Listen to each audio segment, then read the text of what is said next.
बहुत समय पहले की बात है। माधवपुर नामक गांव में एक गरीब किसान अपनी बूढ़ी अम्मा के साथ रहा करता था। उसके पास एक छोटी सी जमीन थी जो कि बंजर हो चुकी थी। फिर भी वह दिन रात उस पर मेहनत करता था। मोहन बहुत ही मेहनती और ईमानदार था। वह एक आत्मविश्वास से भरा हुआ व्यक्ति था जिसे न हालातों से डर लगता था न ही लोगों की बातों से।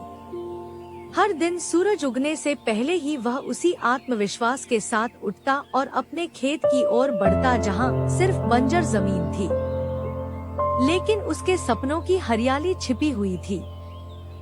उसे यकीन था कि एक दिन उसकी मिट्टी उसे जरूर जवाब देगी, सोने जैसी फसल बनकर। ओ बेटा मोहन, तेरे लिए मैंने जमींदार से बात कर ली है। वो तुझे अपने पास काम पर रख लेंगे। तू भी जाकर उनसे एक बार बात कर ले बेटा। अब हमारे बस की बात नहीं रही।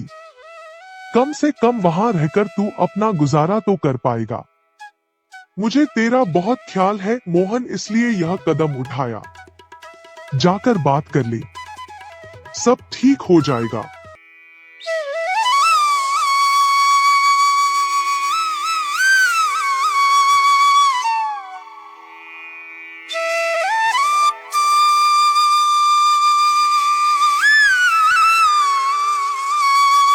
अम्मा, तुमने क्यों बात की वहाँ?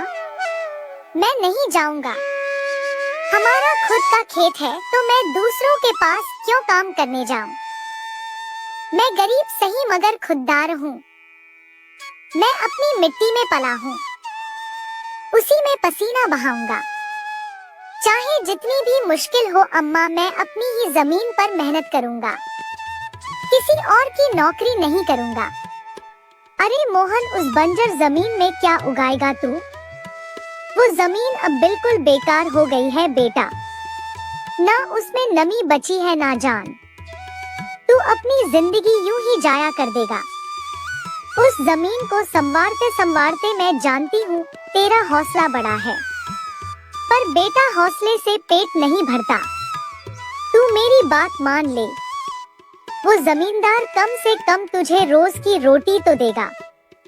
अपनी जिद छोड़ दे बेटा। तू थक जाएगा पर वो जमीन कुछ नहीं देगी तुझे। अरे अम्मा, तुम बेकार में ही इतनी परेशान हो रही हो। देखना, एक दिन मैं उसी जमीन से सोना निकालूंगा। यह जमीन ही हमारी सबसे बड़ी ताकत बनेगी। मोहन खेत में काम कर ही रहा था कि तभी वहाँ पर एक आदमी आकर बोला, अरे मोहन भैया, आपको भी मानना पड़ेगा। आप फिर से इस बंजर जमीन पर मेहनत कर रहे हैं। अरे मंगेश भैया, अब क्या करें? जमीन हमसे ज्यादा मेहनत करवा रही है, पर क्या करें? धरती तो माँ समान होती है। जैसा वह चाहे वैसा ही करना पड़ता है।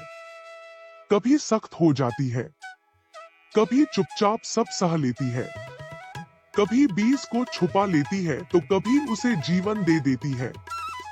हम तो बस उसके बच्चे हैं जो उसके हर रंग को अपनाना जानते हैं। थक तो जाते हैं भैया, पर जब मिट्टी की खुशबू आती है ना तो सारी थकान उतर जाती है। उम्मीद है यह माँ हमें खाली हाथ नहीं लौटाएगी। बस थोड़ा और सब्र, थोड़ा और विश्वास। आप जैसा मूर्ख तो मैंने आज तक नहीं देखा भैया। क्या सोचते हो आप? दुनिया कहां से कहां पहुंच गई और आप अब भी उसी बंजर जमीन से उम्मीद लगाए बैठे हैं। मोहन के पास उस आदमी की बातों का कोई जवाब नहीं था। वह वहां से अपने घर चला जाता है।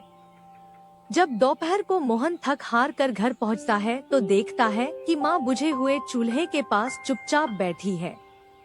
क्या हुआ अम्मा? तुम ऐसे क्यों बैठी हो? खाना क्यों नहीं बनाया?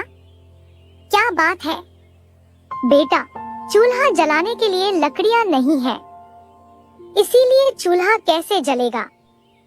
बस इतनी सी बात है अम्मा। मैं अभी जाकर ले आता हूँ लकड़ियाँ। मोहन लकड़ियाँ लाने जंगल चला